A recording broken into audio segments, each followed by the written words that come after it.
எல்லாருக்கும் வணக்கம். இன்னைக்கு நம்ம இந்த வீடியோல என்ன பார்க்க போறோம் என்றால், நம்ம வந்து ஹேர் ஸ்டைல் பார்ப்போம். நம்ம இன்னைக்கு என்ன ஹேர் ஸ்டைல் பார்க்க போறோம்னா,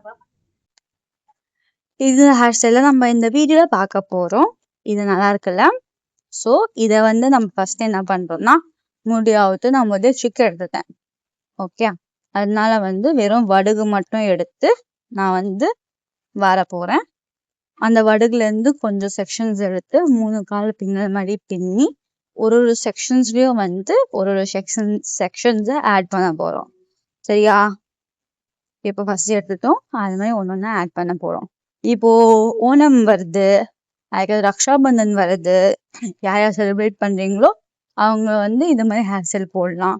அப்படி இல்லைன்னா இப்போ கல்யாணம் சீசன் வருது இல்ல, நிறைய ரிசப்ஷன் என்கேஜ்மெண்ட் அப்படி போனோம்னா உங்களுக்கு இது ஈஸியாகவும் இருக்கும், டிஃப்ரெண்டாகவும் இருக்கும்.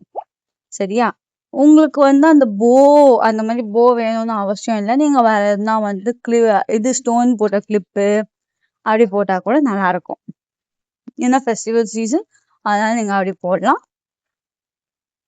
இதுல வந்து லாங் ஹேர் இருக்கீங்கன்னா இந்த மாதிரி செக்ஷன்ஸ் எடுத்து ஒரு செக்ஷன் எடுக்கீங்கன்னா ஃபுல்லாத்தையும் செப்பரேட் பண்ண கடுத்தது அதை வந்து பின்னுங்க.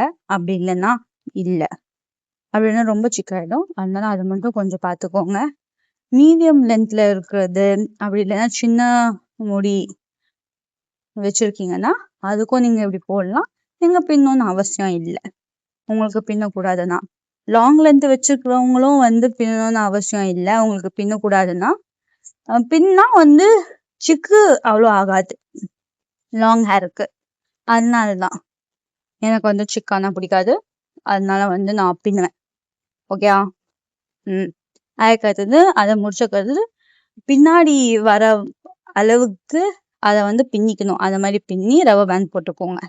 இப்போ இதை முடிச்சக்கடுத்தது நம்ம வந்து இன்னொன்று சைடுக்கும் அதே மாதிரி பண்ண போறோம். இது மாதிரி எடுத்தோமா 1 by 1 செக்ஷன்ஸை பிரிச்சுட்டு திருப்பியும் அதில் போடுறோம். ஓகே, அது எப்பவுமே ஃபினிஷிங் டச். நீங்க எப்பவுமே வந்து இந்த மாதிரி 1 by 1 ஸ்டாண்ட்ஸை எடுத்து நீங்க வந்து பின்னல் பண்றீங்கன்னா நீங்க வந்து லாஸ்ட்ல கொஞ்சம் வெளியில வந்து கொஞ்சம் இழுக்கிற மாதிரி வச்சுக்கணும். ஏன்னா அது வந்து இன்னும் கொஞ்சம் வால்யூம் தரும் உங்க லுக்குக்கு.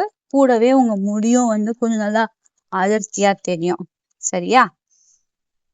அது மாதிரி பண்ணும்பொழுது கூடவே நீங்க என்னென்ன ஸ்டாண்ட்ஸ் எடுத்திருக்கீங்களோ அதுவும் கொஞ்சம் நல்லா நீட்டா தெரியும். சரியா?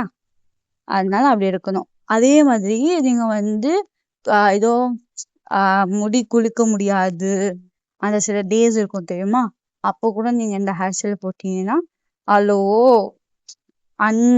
மீன்ஸ் இவ தலை குளிச்சிருக்காளா அப்படின்லாம் தெரியாது. இது வந்து குளிச்ச முடிக்குதான் நல்லா இருக்கும்னு இல்லை. நான் ஃபுல்லா எண்ணெய் போட்ட கடுத்தது தான் பின்னிருக்கேன். அதனால எண்ணெய் போட்டா இல்ல வந்து ஆயிலியா இருந்தா நல்லா இருக்காதுன்னு நீங்க யோசிக்க தேவையில்ல. ஆயில் போட்டாலும் நல்லாதான் இருக்கும். ஆயில் போட்ட ஹேரை வச்சுதான் நான் பண்ணியிருக்கேன். ஓகே, நீங்க பாக்குற மாதிரி கொஞ்சம் பாத்தீங்களா, நான் வந்து பின்னாடி வரைக்கும் எவ்வளவு அளவுக்கு வேணும்னு சொல்லிட்டு அது வரைக்கும் பின்னி அதுக்கு அடுத்தது அதை திருப்பியும் கொஞ்சம் கொஞ்சமா ஈர்த்து பண்றேன். இந்த மாதிரி ஹேர் ஸ்டைல் எல்லாம் கொஞ்சம் மெஸ்ஸியா இருந்தா மீன்ஸ் அலங்கோலமா இருந்தாதான் கொஞ்சம் நல்லா இருக்கும். ஏதோ சில ஹேர் ஸ்டைல் வந்து நல்லா இருந்தா மட்டும் தான் நல்லா இருக்கும்னு இருக்கும்ல, அந்த மாதிரி இதெல்லாம் கொஞ்சம் நல்லா மெஸ்ஸியா இருந்தாதான் நல்லா இருக்கும்.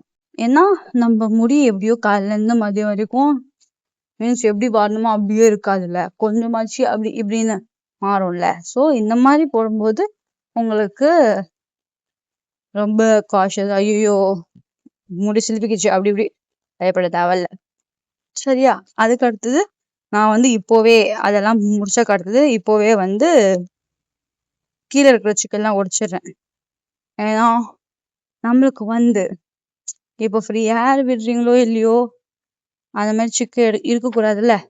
பாத்தீங்களா, இவ்வளோ அழகா தெரியும். இதுல வர நான் பூ போட்டிருக்கேன் கியூட் ஆக்குறதுக்காக. அது கொஞ்சம் நல்லா லுக்கா இருக்குல்ல, எனக்கு பிடிச்சிருக்கு. ஸோ இப்போ வந்து கீழே இருக்கிற 3 கால் பின்னலும் பின்ன போறோம்.